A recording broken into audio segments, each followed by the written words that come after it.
حجاج بن یوسف نے سعید بن جبیر کو بالکل بے گناہ اپنی آنکھوں کے سامنے قتل کرا دیا تھا اور ان کا سر کاٹ کر زمین پر دے مارا تھا۔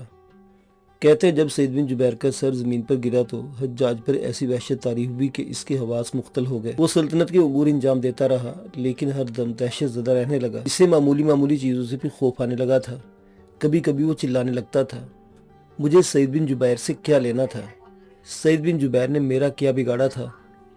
یہ دیوانگی اس پر 1 سال تک طاری رہی۔ ایک دن بیٹھے بیٹھے اس کی جی میں آئی کہ ایک نجومی کو بلا کر اس سے پوچھا، ان دنوں آپ کے علم میں کسی بادشاہ کے مرنے کا ذکر ہے؟ اس نے جواب دیا، ہاں، لیکن وہ آپ نہیں ہے۔ میرے علم میں جو بادشاہ مرے گا اس کا نام کلیب ہوگا۔ یہ سن کر حجاج چیخ اٹھا، بدبخت وہ میں ہی ہوں، میری ماں نے میرا نام کلیب رکھا تھا۔ اس کی زبان سے بے اختیاری اشارہ آ گئے، اے پروردگار، دشمنوں نے قسم کھا رکھی ہے اور کوشش میں ہے، ان کا ایمان ہے کہ میں جہنمی ہوں۔ کیا وہ جہالت کی وجہ سے قسم کھا رہے ہیں؟ ان کا برا ہو، وہ کیا گمان کرتے ہیں اس عظیم ذات سے جو عفو درگزر اور مغفرت کرنے والی ہے۔ اس دن کے بعد سے وہ اپنی موت کا منتظر ہو گیا۔ آخر 95 ہجری شوال کی 20 تاریخ کو اس نے انتقال کیا۔ محمد بن قاسم اس وقت قنوت کی تسخیر کا ارادہ کر رہا تھا کہ اس کو اپنے مربی حجاج بن یوسف کی موت کی خبر پہنچی۔ اس نے تسخیر کا ارادہ ترک کر دیا اور اروڑ چلا آیا تاکہ دارالخلافہ سے قریب رہے۔ دوسرا اہم سالار قتیبہ بن مسلم بھی اس صدمے سے دوچار ہوا۔ وہ محاذ جنگ چھوڑ کر مرو کی طرف پلٹا۔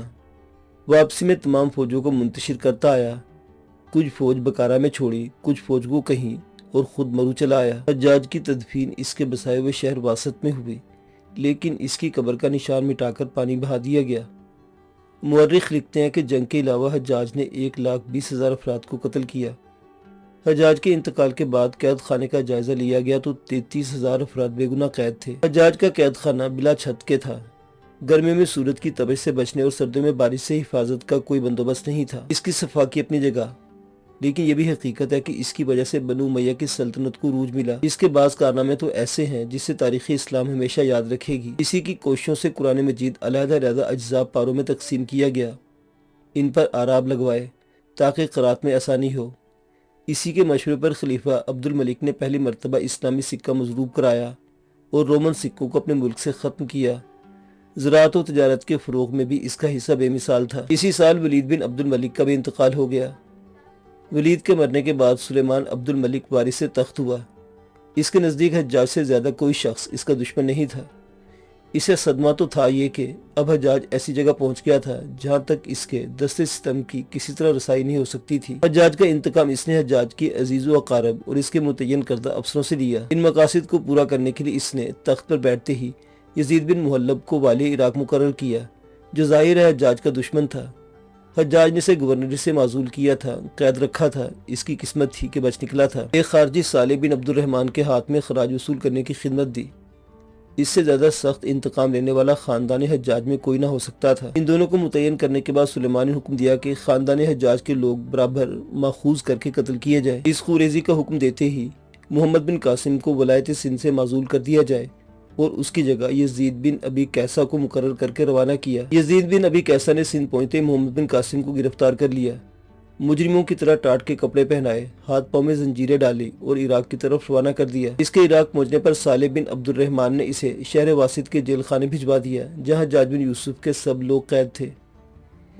اس قید خانے میں محمد بن قاسم کو رات دن سخت سزائیں دی جاتی تھی۔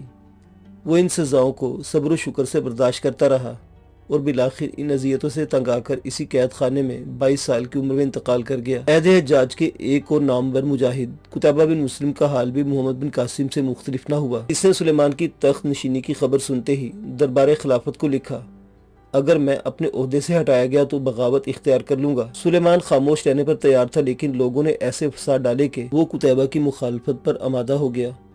قتیبہ کا کسی نے ساتھ نہیں دیا اور وہ شاہی فوج کے ہاتھوں ماں اپنے تمام اعضاء کے محصور ہو کے لڑتا ہوا مارا گیا۔ حکمرانوں کی نادانیاں کیسے کیسے تابدار گوہروں کو مٹی میں ملا دیتی ہیں۔ اگر ولید کی زندگی چند روز اور وفا کرتی یا سلیمان انتقام کی آگ میں اندھا نہ ہوتا اور محمد بن قاسم کو کشور کشائی میں مشغول رہنے دیتا تو شاید ہندوستان کی تاریخ ہی اور ہوتی۔ لیکن افسوس، فاتح سندھ ہونے کے باوجود محمد بن قاسم کی موت کی خبر جب سندھ پہنچی تو گھر گھر کو حرام مچ گیا، صف ماتم بچھ گئی۔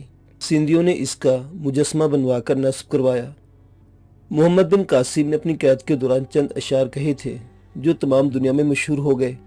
یہ اشعار اس کے استقلال اور دل کی مضبوطی کو ظاہر کرتے ہیں۔ شعروں کا ترجمہ یہ ہے: اگر میں شہر واسط اور اس کی سرزمین پر بندھا جکڑا اور زنجیروں میں پھنسا رہا تو کوئی مذائقہ نہیں، اس لیے کہ بہت سے شاہسوار ایسے تھے جن کے دلوں میں نے اپنی ہیبت بٹھا دی تھی، اور بہت سے حریف میرے مقابل آئے تو میں نے ان کو مار ڈالا۔ اگر میں ثابت قدمی سے کام لیتا، یعنی یزید بن کیسا سے لڑتا، تو وہ عورتیں اور مرد جو لڑائی کے لیے فراہم کیے گئے تھے روند ڈالے جاتے۔ قبیلہ سکسیکی کے سوار کبھی ہماری زمین میں داخل نہ ہوئے تھے، اور نہ کبھی قبیلہ اک کا کوئی شخص مجھ پر سردار مقرر ہوا۔